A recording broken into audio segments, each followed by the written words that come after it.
Hey folks, Pat that Halloween movie collector, day 3 of 31 days of Michael Myers. So today I'll highlight another scene from one of the Halloween movies that I love in the franchise and show another collectible from my collection. And since we're still celebrating 30 years of the release of Halloween, The Curse of Michael Myers, which this past September 29th was the 30th anniversary. So we did a podcast on it. We did a watch along of the theatrical cut. We did a watch along of the producer's cut. So I figured, okay, why not pull something from that and keep celebrating, make it a week-long celebration of Halloween, The Curse of Michael Myers. So this is one of the cool scenes that I do like towards 3/4 of the way in probably the beginning of the third act of the film, where you meet Barry Sims, local disc jockey who's going to do a radio show from Haddonfield all about Halloween and how they want to bring Halloween back. He's kind of an arrogant ass. And for those Halloween fans know that, if you know enough about the franchise, you know that originally Howard Stern, the shock jock, was approached to play this part and turned it down. Which, I think it turned out okay, but who wouldn't love to have seen Michael Myers kill Howard Stern? I mean, come on, seriously. That would have been funny as hell to watch. So he shows up in Haddonfield, and he's driving a white van. Now, so if you watch the producer's cut, it makes more sense. And the theatrical cut really kind of doesn't. So once Beth mentions that Tim lives in the Myers house, Barry Sims is intrigued, like, you actually live in that house? And so, of course, he wants to reconvene at the Myers house and broadcast from there. So he's like, all right, I'm going to meet me there in a half hour or whatever, 20 minutes. So he takes off, and he's on the phone complaining about some bullshit because he's just an arrogant bastard. And he gets into a white van. So meanwhile, he's sitting there saying, where's the goddamn van? So he gets into a white van. Now, you don't see this in the theatrical cut. In the theatrical cut, you just see him get into a white van. Myers comes from behind and kills him. And you say, well, how did Michael Myers know that that was his van? Well, if you see the producer's cut, you'll realize that he got in the wrong van. He got into Michael Myers' van. And they show the side of the van. That's the van he stole from Smith's Grove when he was chasing after Jamie Lloyd. So he's talking on the phone and gets into the wrong van, and it costs him his life.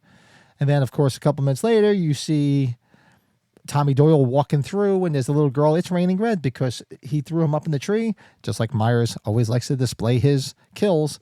And he's dripping blood on that little girl, and he falls out of the tree. And Loomis just happens to be there, and like, shit's about to get real.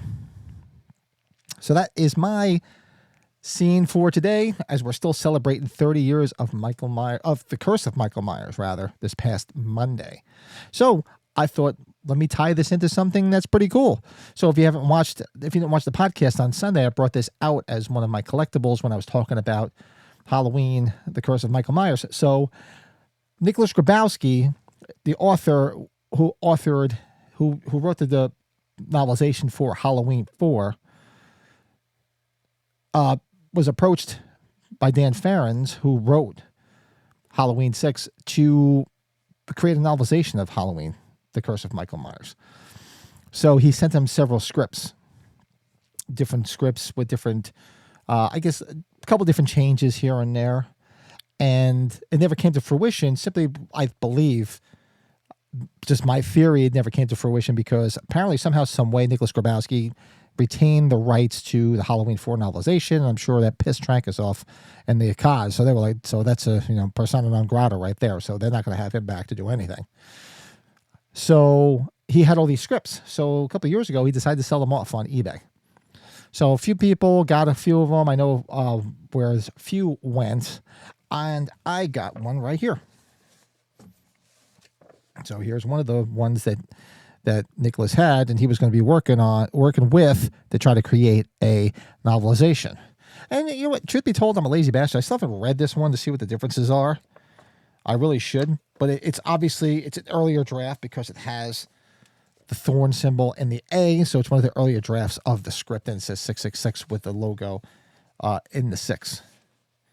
And here I had him draft up a letter of authenticity stating exactly where he got this from, who he got it from, and he signed and dated it. So that is today's collectible. And I thought it'd be pretty cool to bring that out because, we're still in Curse of Myers mode. And I was in my glory yesterday watching, 2 days ago, rather, watching AMC Fear Fest. They had the nice long marathon of Halloween. And it's nice because usually you don't get this, they usually don't show Halloween 2 and 3 on Fear Fest. So I was pleasantly surprised that they had 2 and 3 on this year. Usually they don't.